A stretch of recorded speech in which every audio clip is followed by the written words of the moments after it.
Doctor police असं नाही होणार ते. मी ऐका ना, घरी नेली पाहिजे, तुम्ही शिव जाईल ते.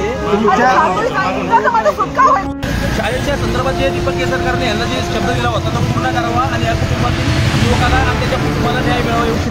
पोईमध्ये पोलिसांच्या एन्काउंटरमध्ये मारले गेलेले रोहित आर्या त्यांच्या कुटुंबासह पुण्याच्या कोथरूड भागातील या सोसायटीमध्ये राहत होते. हे घर खरं तर रोहित आर्या यांच्या सासू सासऱ्यांचं.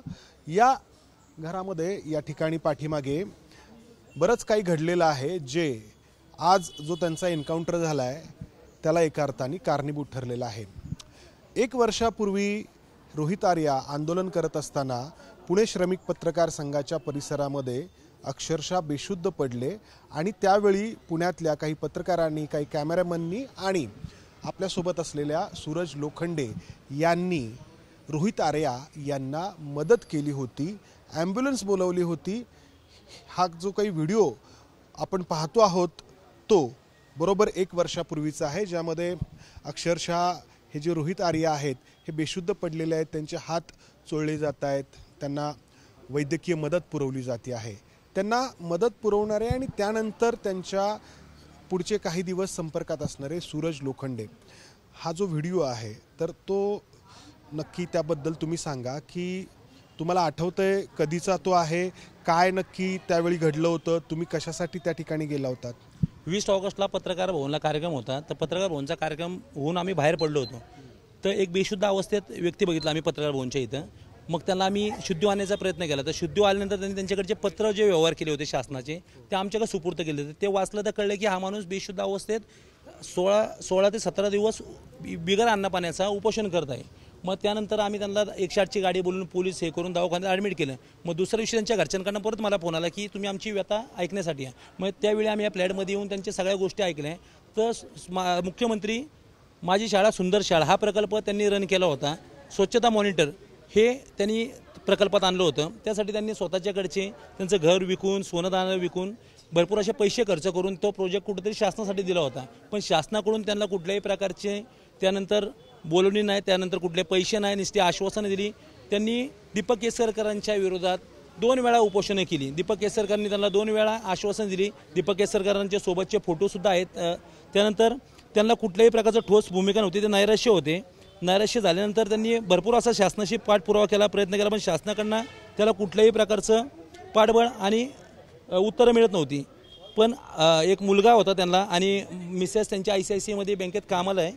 पण त्यांना काही गोष्टी मिळत नसल्यामुळे त्यांनी शेवटी आज हा चुकीचा मार्ग अवलंबला. हे बघा तुम्ही, त्यावेळी शिंदे सरकारांचं होतं त्यावेळी पेपरला आलेली बातमी सप्टेंबरमध्ये, शिंदे सरकारने चोरला स्वच्छता मोहीम मॉनिटर प्रकल्प. त्यानंतर त्यांचे दीपक केसरकरांसंघाचे फोटो बघा, तेव्हा ते प्रोजेक्ट रन करत होते. म्हणजे हा जेव्हा प्रोजेक्ट चालू आला तेव्हा. पण ह्या माणसाला काही सरकारने हे दिलं नाही, त्यांना चुकीचं आता करावं लागलं. हे फोटो आपण दाखवूयात.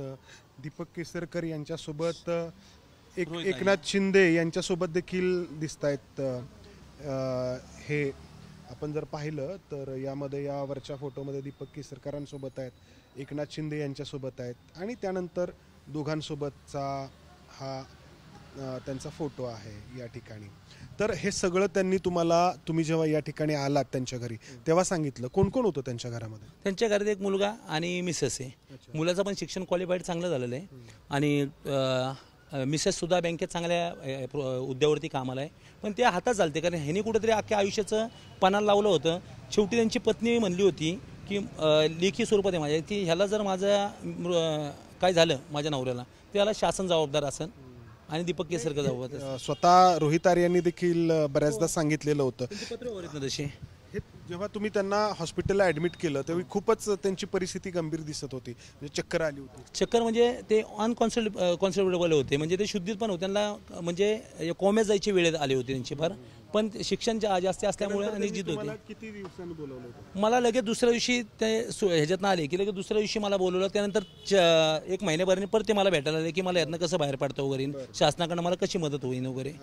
पण आपण शासनाकडे त्यांनी भरपूर असे चक्रा मारले पण त्यांना कुठलंही हे भेटलं नाही. शेवटी तो माणूस हा कुठेतरी वैतागलेला होता. वैतागून त्याने हा चुकीचा मार्ग जो अवलंबला तो चुकीचा आहे. शासनाकडं त्यांनी पाठपुरावा केला पाहिला होता. तुमच्यासारखी मीडिया आहे जो आधारस्तंभ आहे, हा कुठेतरी जनतेपर्यंत जायचा किंवा आवाज उठवायचा, तर त्यांनी प्रयत्न केले, पण ते प्रयत्नाला यश आलं नाही त्यांच्या.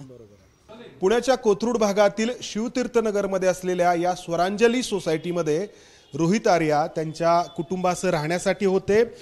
1 वर्षभरापूर्वी त्यांनी त्यांचे सरकारकडे अडकलेले पैसे परत मिळवण्यासाठी उपोषणाचा मार्ग अवलंबला होता. पुणे श्रमिक पत्रकार संघाच्या आसपास ते उपोषण करताना सलग 15-16 दिवस उपोषण केल्यामुळे चक्कर येऊन पडले होते. पुण्यातील काही पत्रकारांनी, काही कॅमेरामननी, काही संघटनाच्या लोकांनी त्यांना वैद्यकीय मदत मिळवून दिली होती. ॲम्ब्युलन्स बोलवावी लागली होती. आणि या व्हिडिओमध्ये आपण पाहतो आहोत की रोहित आर्या यांची पत्नी किती टाहो फोडते आहे त्यांच्यावरती वैद्यकीय उपचार व्हावेत यासाठी. या पहिल्या मजल्यावरती स्वरांजली सोसायटीच्या A1 मध्ये हे घर आहे, अर्थात आत्ता बंद आहे. AR हरोलीकर असं या घरावरती आपण नाव पाहतो आहोत, जे रोहित आर्या यांच्या वडिलांचं आहे. मात्र रोहित आर्या स्वतःचं आडनाव आर्या लावत होते, वडिलांचं नाव मात्र या ठिकाणी आपण हरोलीकर असं पाहतो आहोत. रोहित आर्या यांनी वर्षभरापूर्वी अहिंसेचा उपोषणाचा मार्ग अवलंबला होता. मात्र या उपोषणाला, त्यांच्या या सनदशीर मार्गाला दाद मिळाली नाही, दाद मिळू दिली गेली नाही.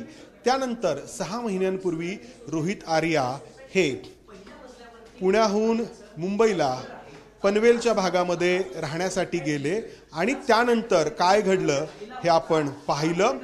शेवटचं जे टोकाचं पाऊल रोहित आर्या यांनी उचललं ते अतिशय चुकीचं होतं. लहान मुलांना त्यांनी ओलीस धरलं आणि बंदुकीच्या बळावरती आपली मागणी त्यांनी पूर्ण करण्याचा प्रयत्न केला आणि त्याची परिणिती पोलिसांच्या कारवाईमध्ये झाली आणि गोळीबारामध्ये रोहित आर्या मारले गेले. हे अतिशय चुकीचं होतं शेवटचं पाऊल. मात्र हे टोकाचं पाऊल त्यांना का उचलावं लागलं, कोणामुळे उचलावं लागलं? कॅमेरामन अमोल गवाळेसह मंदार गोंजारी, ABP माझा, पुणे. ABP माझा, उघडा डोळे बघा नीट.